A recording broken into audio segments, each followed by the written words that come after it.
Hello friends, फिर से आप सभी का स्वागत है हमारे एक नए वीडियो के अंदर। तो आज मैं आपको इस वीडियो के अंदर माइटोकॉन्ड्रिया सूत्र कणिका के बारे में कुछ जानकारी देने वाला हूं, जो कक्षा 11वीं, कक्षा 12वीं तथा नीट के पॉइंट ऑफ व्यू से बहुत ही ज़्यादा इम्पोर्टेंट है। तो चलिए शुरू करते हैं आज का ये हमारा वीडियो।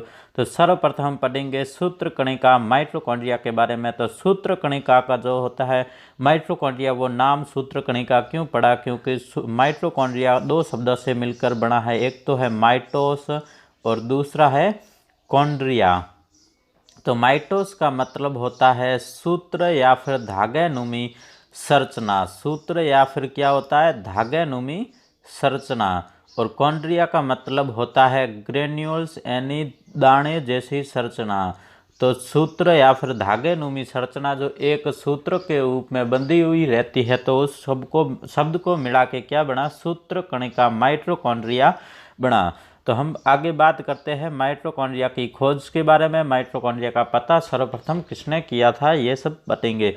तो कोलिकर नाम का एक वैज्ञानिक था। कोलिकर ने माइटोकॉन्ड्रिया को सर्वप्रथम कीटों की रेखित पेशी मतलब स्ट्रेट मसल्स की कोशिका द्रवी कणिकाओं के रूप में प्रेक्षित किया। उसने देखा कि जो कीट है, कीटों की जो रेखित पेशियां है, उसके अंदर क्या है? कोशिका द्रव्य कुछ कणिकाएं पाई जाती है। तो उसको उसने प्रेक्षित किया था और उसने उस टाइम उसको कुछ नाम नहीं दिया था। और उसके बाद में अल्टमान ने इन कोशिका द्रव्य कणिकाओं को कोशिका अंग माना। इन्होंने क्या माना? एक कोशिका अंग माना, सेल ऑर्गेनेल्स माना। और उसके बाद में उसका नाम क्या दिया है? इन्होंने बायोब्लास्ट इसका नाम दिया है। और जो अल्टमान ने माइटोकॉन्ड्रिया को नाम दिया बायोब्लास्ट। एंड उसके बाद में फ्लेमिंग और अल्टमान ने माइटोकॉन्ड्रिया की खोज का श्रेय दिया जाता है। तो हमें एग्जाम्स के अंदर पूछा जाएगा कि फ्लेमिंग व अल्टमान को माइटोकॉन्ड्रिया की खोज का श्रेय दिया गया है। एंड उसके बाद में जो माइटोकॉन्ड्रिया शब्द था, माइटोकॉन्ड्रिया शब्द दिया गया सी बेंडा द्वारा। तो सी बेंडा ने माइटोकॉन्ड्रिया शब्द दिया। एंड आगे हम बात करते हैं माइटोकॉन्ड्रिया की आकारी के बारे में। तो माइटोकॉन्ड्रिया का जो व्यास होता है वो 0.2 से 1 माइक्रोमीटर, औसत जो होता है 0.5 माइक्रोमीटर व लंबाई जो होती है उसकी 1 से 4.1 माइक्रोमीटर होती हैं। और प्रत्येक कोशिका के अंदर जो माइटोकॉन्ड्रिया की संख्या जो होती है, जो एवरेज में संख्या बता रहा हूँ, वो होती है हमारी 1000 से 1600 होती है। और प्रत्येक कोशिका के अंदर जो माइटोकॉन्ड्रिया की जो संख्या होती है वो भिन्न भिन्न होती है, ये कोई फिक्स नहीं है। सब जीवों के अंदर जो माइटोकॉन्ड्रिया होते हैं, यहाँ पर हमारे शरीर के अंदर जो माइटोकॉन्ड्रिया होते हैं, अलग अलग ऊतकों के अंदर क्या होती है, जैसे अलग अलग कोशिकाओं के अंदर इसकी जो संख्या क्या होती है, भिन्न होती है। यह उसकी क्या होती है? सक्रियता पर, उसके जो सेल्स के काम करने के आधार पर उसके अंदर जो माइटोकॉन्ड्रिया की संख्या होती है वो भिन्न भिन्न होती हैं। तो आगे हम बात करते हैं। अभी तो मैंने आपको बताया कि जो कोशिका के अंदर माइटोकॉन्ड्रिया की संख्या है वो क्या है? 1000 से 1600 तक होती है। और उसके बाद में मैंने बताया कि ये क्या होती है? भिन्न भिन्न होती हैं, वह उसकी सक्रियता पर निर्भर करती है। लेकिन कुछ सवाल ऐसे हैं, जैसे माइक्रोस्टेरियस और क्लोरेला फस्का, इसके अंदर माइटोकॉन्ड्रिया की संख्या क्या होती है? सिर्फ और सिर्फ एक होती है। एक माइटोकॉन्ड्रिया ही इसके अंदर, इनकी कोशिकाओं के अंदर एक माइटोकॉन्ड्रिया ही पाया जाता है। एंड नेक्स्ट हमारा होगा, एक कोशिका के अंदर जितने सारे माइटोकॉन्ड्रिया उपस्थित होते हैं उन सभी माइटोकॉन्ड्रिया, जैसे ये सेल्स है और इस सेल्स के अंदर एक माइटोकॉन्ड्रिया, दो माइटोकॉन्ड्रिया, ऐसे करके कितना है? लगभग 1000 से 1600 माइटोकॉन्ड्रिया होते हैं। अगर ये सब पूरे मिल जाए तो पूरे मिलकर क्या बनाते हैं? इन सब को एक साथ समस्त माइटोकॉन्ड्रिया को कॉन्ड्रियम कहा जाता है। तो एक कोशिका के अंदर उपस्थित सभी माइटोकॉन्ड्रिया क्या कहलाते हैं? कॉन्ड्रियम्स कहलाते हैं। एंड सामान्यतः हम बात करते हैं तो जंतु कोशिकाओं की अपेक्षा जो पादप कोशिकाएं होती है उसके अंदर माइटोकॉन्ड्रिया की संख्या क्या होती है? कम होती है। जंतु कोशिकाओं के अंदर माइटोकॉन्ड्रिया की संख्या अधिक होती है, और जबकि पादप कोशिकाओं में माइटोकॉन्ड्रिया की संख्या कम होती है। और उसके बाद में उच्च जंतुओं के अंदर जो हायर जो एलिमेंट्स होते हैं, एनिमल्स होते हैं, उसके अंदर जो होती है वो सर्वाधिक माइटोकॉन्ड्रिया की संख्या पक्षियों की जो उड़ियन पेशियाँ होती है, जो फ्लाइट मसल्स होती है, जो क्या करती है, उड़ने के अंदर सहायता करती है, उसके अंदर क्या होता है, सबसे ज़्यादा ऊर्जा खर्च होती है। तो उसके अंदर माइटोकॉन्ड्रिया भी क्या पाए जाते हैं, माइटोकॉन्ड्रिया भी अधिक पाए जाते हैं। तो जो पक्षी होते हैं, पक्षी के अंदर जो पंखों की जो मसल्स होती है, जो फ्लाइट मसल्स होती है, जिससे क्या करते हैं, पक्षी उड़ते हैं, तो उसके अंदर माइटोकॉन्ड्रिया की संख्या क्या होती है, सर्वाधिक होती है। और माइटोकॉन्ड्रिया की आकृति क्या होती है, भिन्न भिन्न होती है। वो आकार में भी भिन्न होते हैं, आकृति में भी भिन्न होते हैं। ये तस्तरी नुमा और बेलनाकार आकृति के अंदर भी पाए जाते हैं। आगे हम बात करेंगे माइटोकॉन्ड्रिया के बारे में। तो माइटोकॉन्ड्रिया के कुछ इंपॉर्टेंट फैक्ट्स के बारे में मैं आपको बताने वाला हूं। तो ये क्या है, फैक्ट्स है या फिर इसको डायरेक्ट एग्जाम्स के अंदर पूछा जाता है। तो कोशिका का जो शक्ति गृह है या फिर कोशिका में एटीपी उद्योग कहा जाता है माइटोकॉन्ड्रिया को। और कोशिका के अंदर कोशिका सेल्स इन सेल्स एंड अर्ध स्वायत्त कोशिकांग, जिसको हम सेमी ऑटोनोमस ऑर्गेनेल्स भी कहते हैं, और सेल विद इन सेल्स, कोशिका के भीतर कोशिका भी कहा जाता है। और इसको हम कोशिका भट्टी, संचयी बैक्टीरिया या फिर मात्रक वंशागति के अंदर ये क्या करती है, जो कार्य करता है, इस कारण इसको कोशिका भट्टी भी कहा जाता है। और कोशिका के अंदर जो सर्वाधिक व्यस्त और सर्वाधिक सक्रिय कोशिकांग कौन सा होता है, वो माइटोकॉन्ड्रिया होता है, क्योंकि माइटोकॉन्ड्रिया के अंदर क्या होती है, एटीपी का निर्माण होता है। माइटोकॉन्ड्रिया के अंदर वायवीय श्वसन जैसी क्रियाएं पाई जाती है। और माइटोकॉन्ड्रिया के अंदर क्या होता है, जैसे जो माइटोकॉन्ड्रिया जो अंडक है या फिर पित्तक जो होते हैं, उसके अंदर अंडकों के अंदर जो वाइटलोजेनेसिस की क्रिया भी इसके अंदर माइटोकॉन्ड्रिया करता है। तो इस कारण ये सर्वाधिक व्यस्त या फिर सर्वाधिक सक्रिय कोशिकांग क्या हो गया, माइटोकॉन्ड्रिया हो गया। अब हम बात करते हैं माइटोकॉन्ड्रिया के बारे में, कुछ संरचना के बारे में, माइटोकॉन्ड्रिया की उत्पत्ति।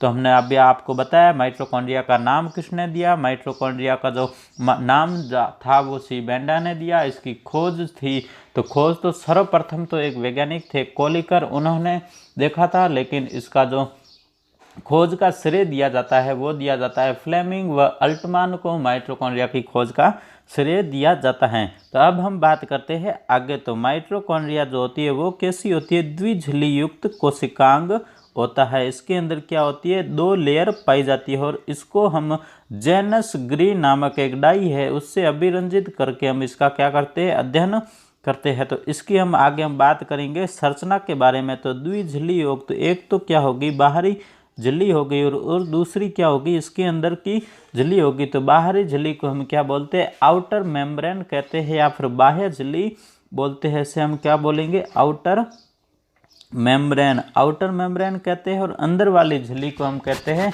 आंतरिक झिल्ली, जिसे हम इनर मेम्ब्रेन्स भी कहते हैं। और उसके बाद में आंतरिक झिल्ली के अंदर क्या हो गए, ये देखो यहाँ पे वलन हो जाते हैं, अंगुली नुमा संरचना के वलन होते हैं। इन वलन को क्या कहते हैं, हम क्रिस्टी कहते हैं। और इसके अंदर सामान्यतः वर्ताकार डीएनए पाया जाता है। और इसके अंदर जो क्रिस्टी के अंदर क्या होते हैं, 70S प्रकार के राइबोसोम, माइटोकॉन्ड्रिया के अंदर 70S प्रकार के राइबोसोम पाए जाते हैं इसकी मैट्रिक्स के अंदर। तो आंतरिक झिल्ली के जो रूपांतरण होते हैं उसको हम क्या बोल रहे हैं, क्रिस्टी कहते हैं। तथा क्रिस्टी जो होते हैं वो क्या करते हैं, इनकी जो सरफेस एरिया होता है उस सरफेस एरिया को बढ़ाते हैं। उसके अंदर जो अंतर्वलन होते हैं वो क्या करते हैं, सरफेस एरिया को बढ़ाते हैं। और माइटोकॉन्ड्रिया की मैट्रिक्स में वर्ताकार द्विरजुक डीएनए पाया जाता है। तो इसके अंदर सर्कुलर द्विरजुक डीएनए होता है, और ये इसके अंदर 70S प्रकार के राइबोसोम है। अतः माइटोकॉन्ड्रिया स्वयं प्रोटीन संश्लेषण दर्शाता है। तो इसके अंदर 70S प्रकार के राइबोसोम पाए जाते हैं। इस कारण ये क्या करता है, खुद जो होता है ये प्रोटीन संश्लेषण दर्शाता है। इस कारण इसको अभी मैंने आपको बताया था कि सेमी ऑटोनोमस ऑर्गेनेल्स कहते हैं। तो इस कारण इसे क्या कहते हैं, अर्ध स्वायत्त कोशिकांग या फिर सेमी ऑटोनोमस ऑर्गेनेल्स कहते हैं। तथा इसे सेल विद इन सेल्स भी कहा जाता है, कोशिका के भीतर कोशिका भी कहा जाता है। एंड हम बात करेंगे इस वीडियो के अंदर। तो माइटोकॉन्ड्रिया के अंदर जो विभाजन होता है वो विखंडन के द्वारा या फिर फिजन्स के द्वारा माइटोकॉन्ड्रिया से दूसरी माइटोकॉन्ड्रिया बनती है। माइटोकॉन्ड्रिया के अंदर विभाजन होता है फिजन विखंडन के द्वारा होता है और कृष्टि पर अधिक संख्या के अंदर क्या होते हैं F1 तथा F0 कण जो पाए जाते हैं। तो ये देखो अभी मैंने आपको यहाँ पे कृष्टि का डायग्राम बनाया, इसके ऊपर ये क्या पाए जा रहे हैं छोटे छोटे पॉइंट्स, जैसे यहाँ पे डॉट डॉट ये जो संरचना पाई दिखाई दे रही है ये वाली, ये क्या पाए जाते हैं ऑक्सीसोम पाए जाते हैं और इसके ऊपर क्या होते हैं F1 या फिर F0 कण जो होते हैं वो पाए जाते हैं। तो आगे हम बात करेंगे इसका काम क्या होता है। तो जो ये क्या करते हैं, ये एटीपी संश्लेषण के अंदर प्रयुक्त होते हैं और क्रियात्मक इकाई में सभी और एटीपी संश्लेषण के अंदर प्रयुक्त होते हैं। और जो ऑक्सीसोम्स होते हैं उसको हम क्या करते हैं कोशिका की जो क्रियात्मक इकाई भी या फिर माइटोकॉन्ड्रिया की क्रियात्मक इकाई कहा जाता है। और कोशिका के अंदर सम्मिलित सभी माइटोकॉन्ड्रिया जो होते हैं, कोशिका के अंदर जितने भी माइटोकॉन्ड्रिया होते हैं उन सबको मिला के हम क्या कहते हैं कॉन्ड्रियम कहते हैं। मैंने आपको भी बताया है कि जो कोशिका के अंदर जितने भी माइटोकॉन्ड्रिया होते हैं उन सबको हम एक साथ में हम क्या बोलते हैं उसको कॉन्ड्रियम कहते हैं। आगे हम बात करते हैं माइटोकॉन्ड्रिया के कार्य के बारे में।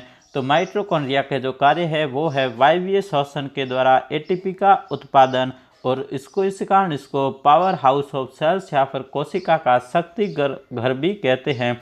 और उसके बाद में ये क्रेब्स चक्र जो होता है माइटोकॉन्ड्रिया की मैट्रिक्स के अंदर चलता है। और माइटोकॉन्ड्रिया की मैट्रिक्स के अंदर क्रेब्स चक्र के जितने भी एंजाइम होते हैं जो वो कहाँ पे पाए जाते हैं माइटोकॉन्ड्रिया की मैट्रिक्स में पाए जाते हैं। तथा ईटीसी इलेक्ट्रॉन स्थानांतरण श्रृंखला जो होती है वो माइटोकॉन्ड्रिया की आंतरिक झिल्ली में चलती है, फिर आंतरिक झिल्ली के अंदर पाई जाती हैं। और उसके बाद में इसका जो कार्य है वो कोशिका में ऑक्सीकरण क्रिया जैसे वायवीय श्वसन और ऑक्सीडेटिव फॉस्फोरिलेशन करना और एटीपी संग्रहण करना माइटोकॉन्ड्रिया का कार्य है। और माइटोकॉन्ड्रिया जो होते हैं वो अंडकों में पित्तक निर्माण जैसे वाइटेलोजेनेसिस कहा जाता है उसकी क्रिया के अंदर सहायता करता है। इसलिए अंडकों में माइटोकॉन्ड्रिया को यौक न्यूक्लियाई भी कहते हैं। तो माइटोकॉन्ड्रिया जो होते हैं वो जो पित्तक के अंदर क्या कहलाते हैं यौक न्यूक्लियाई कहलाते हैं,